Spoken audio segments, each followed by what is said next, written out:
Welcome back to the channel. Hope everybody's doing well. And in today's video we are taking a look at this little torque driver set from FixItSticks. FixItSticks is an American company from Illinois. In the UK their products are supplied via Blackwood Outdoors and also Uttings.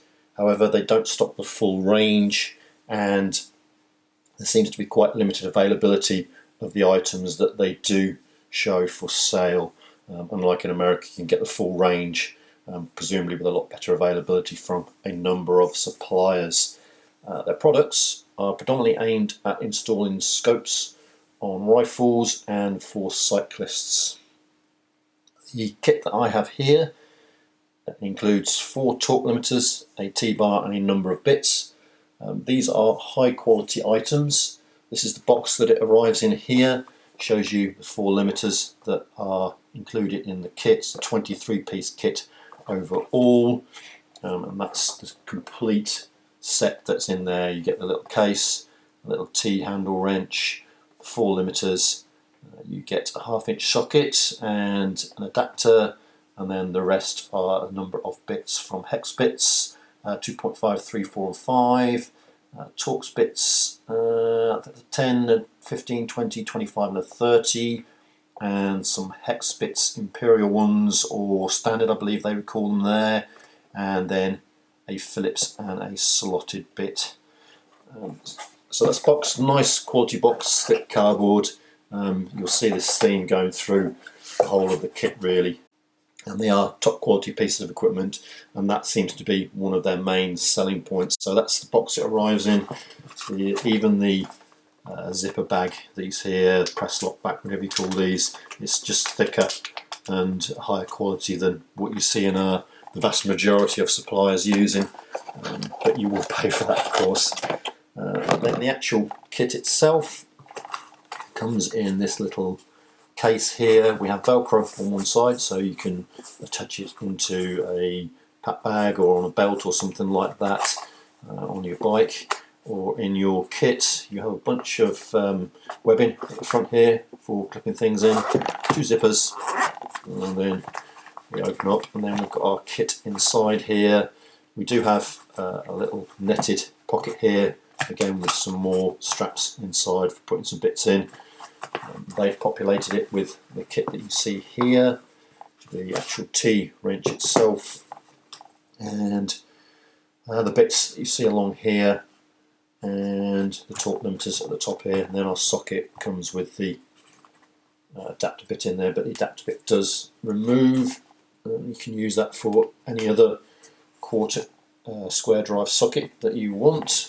And the bit we are interested in the most with this are the little torque limiters. The torque limiters that I will use the most are the 2 lower values. I was restricted a little bit because this is what the kit that Blackwood's had in at the time, but there are other kits that have just these 2 if you just want these 2, and a lower number of hex drive bits as well. So we have a 15 pound-inch 1.7 Nm and a 25 pound-inch and 2.8 Nm.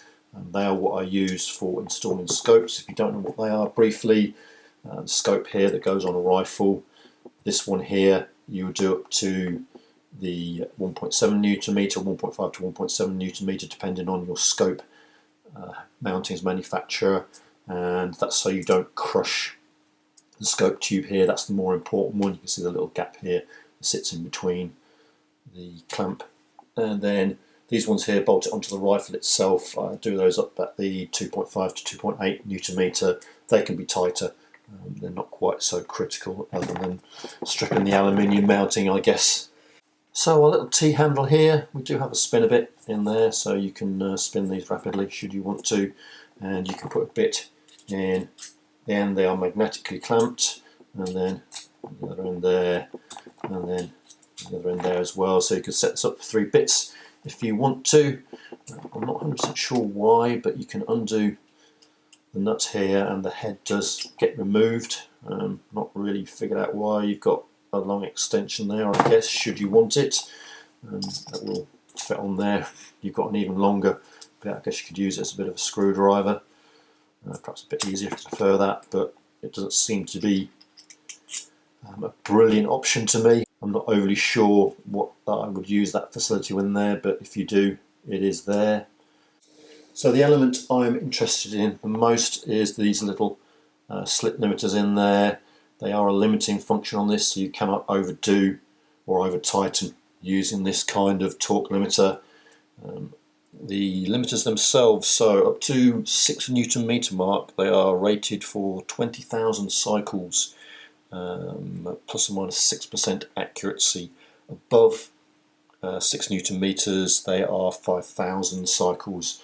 So fairly extensive life for these smaller versions, the ones that I'm interested in really.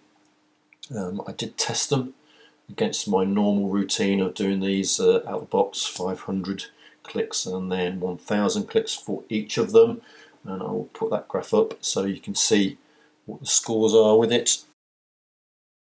As you can see across the board, they are completely within spec and quite considerably within spec as well, so very happy with that set of results. So the only thing that I have comparable to these torque limiters are from VHAR, which is another torque limiter. That's these ones here, and you can see operate in exactly the same manner. Obviously these are VDE. From an overall comparison, these were 2.8% accuracy, which is my 8th most accurate item. The overall accuracy on these little fellows was 1.9%, which places it second place. Only the Teng screwdriver, which is a completely different item really, has a better accuracy than these ones, so they are certainly performing very well. This is our 1.7 Newton meter, you can see here, and hopefully you heard multiple clicks there. It is quite difficult to hear this, especially if you're just doing the one click.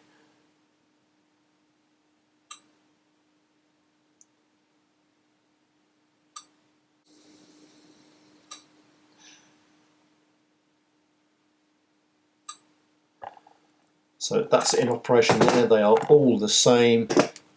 I guess, I mean, if you're in a like on a shooting range in a noisy environment, you might struggle to hear that because there's no feel to them, not like a torque screwdriver.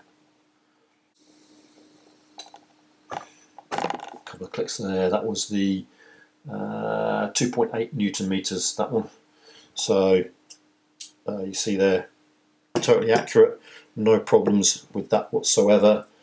Extremely nice quality item. The other thing to look at as well is the quality of the actual bits. This is the bit here that I've been using when I test these for the 1,000, 500 and 1,000. I just put them in a little contactor here, and then we need a torque adapter,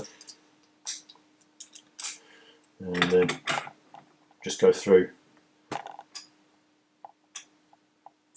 and so on like that, just to get the number of clicks up on this. You can see the bit here is in very good condition. Bearing in mind this would have had 4,000 operations to it, and it's hardly marked up at all. In comparison, if I take my Draper Expert, this would have had half of this, so this has had 2,000 operations on it. It's perfectly okay for further use, it's just that it is marked up quite a bit more with less operations. So again, that's pointing to the quality that you have with these items here. The only thing that I do aware of is it's not overly magnetic. The bits themselves are held in magnetically on both the torque limiters and the actual T-wrench itself, but you can see that magnetism doesn't go through the bit, and it's not the bits. If I take the bit out of the Draper, and again it's held in, but you can see it's not wanting to pick up at all. On the other hand, if I take my little in-bus, which again is held in magnetically, you can see it picks the screw up with the Draper bit there, and with the bit from FixItSticks also picks up. So seems to be slightly strange. The magnetism, or the overall magnetism, is good enough for the bits, holds them in quite well really, but it doesn't extend through into the bit onto the screws that you're using, which may or may not bother you. That's probably more of an issue with bicycle cyclists rather than my intended use for it is. But that's our FixItSticks set there. As you can see, I haven't mentioned the price up till now because these are incredibly expensive. The two set kits I think were around about £170 in the UK.